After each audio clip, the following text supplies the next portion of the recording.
What's up, guys? We're back with another Bandai Tamashii Nation's S.H.Figuarts review, taking a look at something that's just plain different. It's not Dragon Ball Z, it's not Marvel, it's not a Robot Spirits figure from Bandai. It is a one-off Figuarts release of Pac-Man, which, I mean, it makes sense. Bandai Namco, Figuarts, of course it kind of works, but at the same time, Pac-Man's a ball with arms and legs. How does that translate to figure form? I have to say, I'm very curious about how this little guy works. And yeah, it just looks like a lot of fun, so we'll see. He comes in a very different style box for a Figuarts, so it is wider.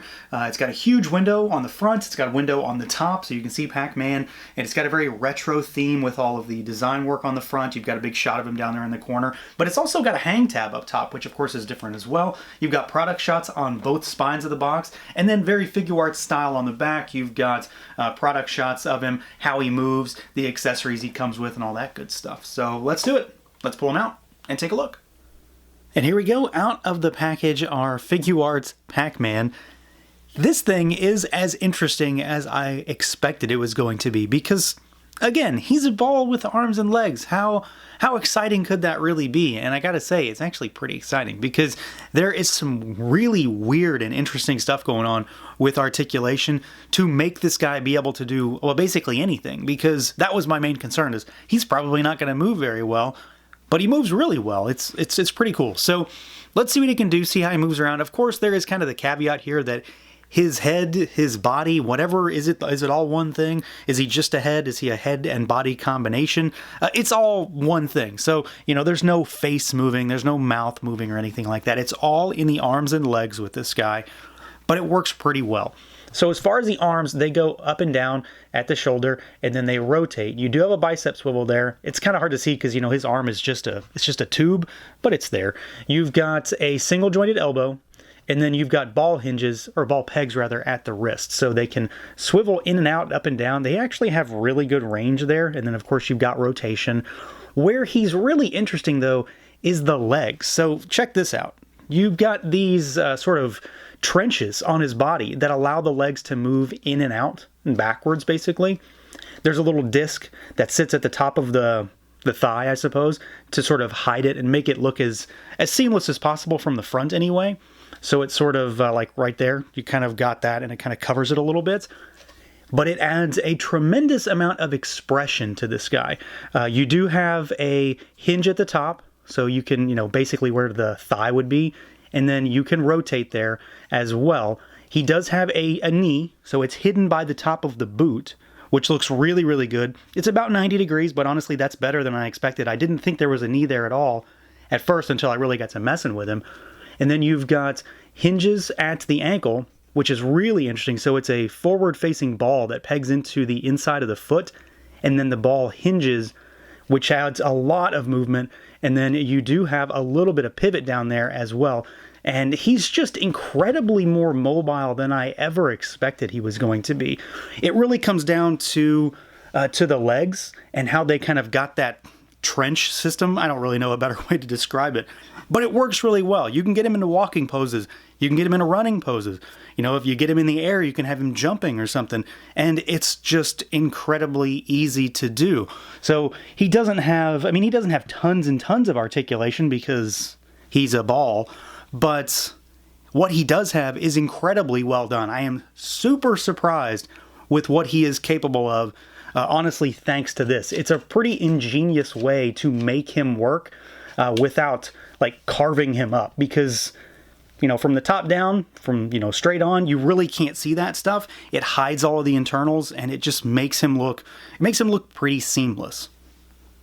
Now, aesthetically, this guy is kind of in line with his articulation. There's really not a lot to talk about, but at the same time, what we have to talk about is all good. This guy looks, I mean, exactly like I want Pac-Man to look. It's a very specific design, but it translates pretty well into figure form here. That's kind of the weird thing, is that this does somehow work as an action figure, which, again, I really wasn't expecting. I was really curious how this was going to work. So there's not a lot to him. He's a yellow ball. He's You know, he's kind of hollowish with yellow arms, yellow legs. He's got kind of off tan, slight orange hue to his gloves, and then he's got those super bright and glossy boots, which look fantastic against the yellow. It clashes and it really pops. But of course, you do have, at least for this face, because there is another face that we're going to talk about, you've got the open mouth, you've got the big eyes with those pointy eyebrows up top, and then you've got his big nose sticking out. So of course, he's not just a ball. He does have a little bit to make him a little bit more unique when you get him on the profile. But it's all really clean and crisp. I mean, it's a lot of molded plastic, really, but he does look really good. It's a very bright and vibrant, shiny action figure, which in some cases isn't always a good thing, but I think it works pretty well here.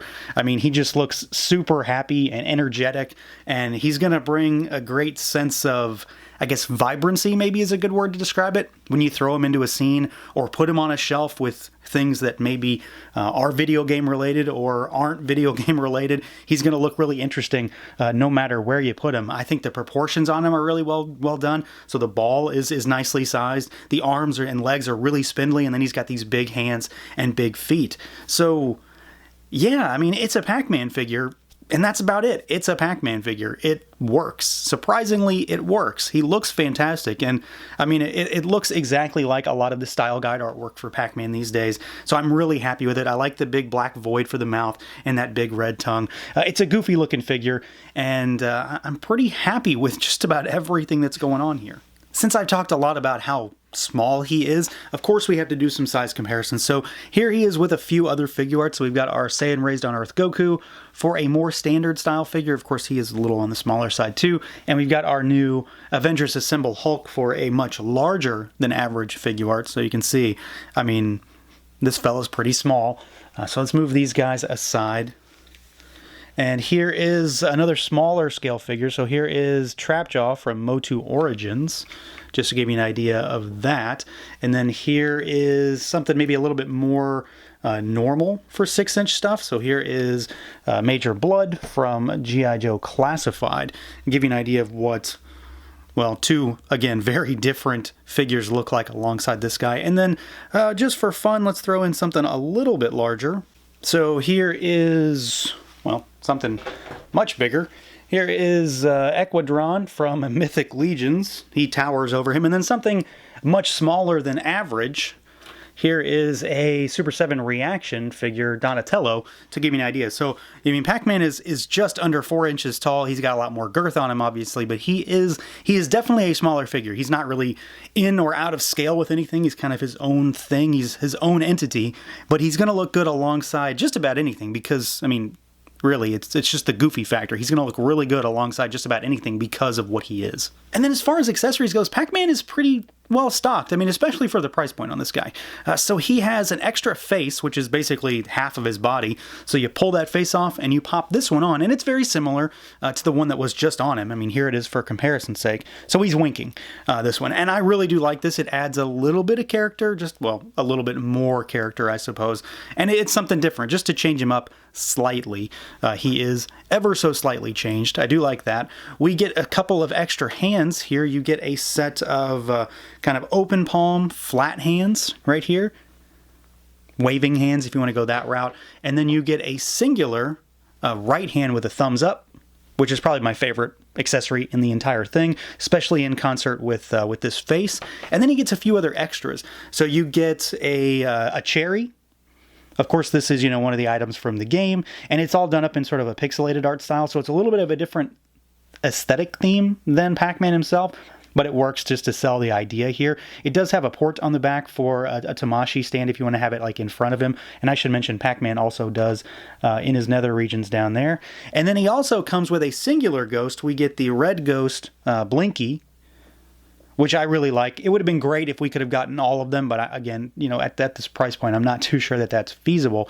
But I do like the fact we have one, and just like the cherry, he does have a port on the back if you want to pop a stand in there and have him hovering before he's about to get chomped on. So he doesn't come with a ton of stuff, but I think it's all pretty substantial. I mean, the faceplate on its own is a very big accessory, and then he gets a handful of hands and two other little bonus items. For a $20 figure, there's a pretty solid package here.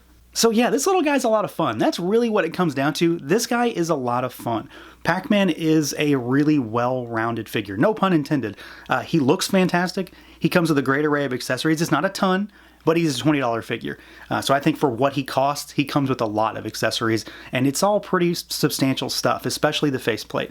He looks fantastic, which is always great for me, because I dig the aesthetic side of my toys. But in this instance, I'm really enamored by the articulation. He's not the most articulated figure I have by any means, but he's incredibly well articulated for this kind of figure. And it's weird articulation too, which is definitely what's doing it for me. Those leg trenches that he has is just fun and different and kind of ingenious, and it makes this guy into an entirely different kind of figure. Otherwise, he wouldn't have been doing anything, but with that system in place, he's able to be a lot more expressive, and I've just been having a great deal of fun with this guy. So that's going to do it for this look at the S.H. Figuarts Pac-Man. Let me know what you guys think. Feel free to like, comment, subscribe, and share, and until next time.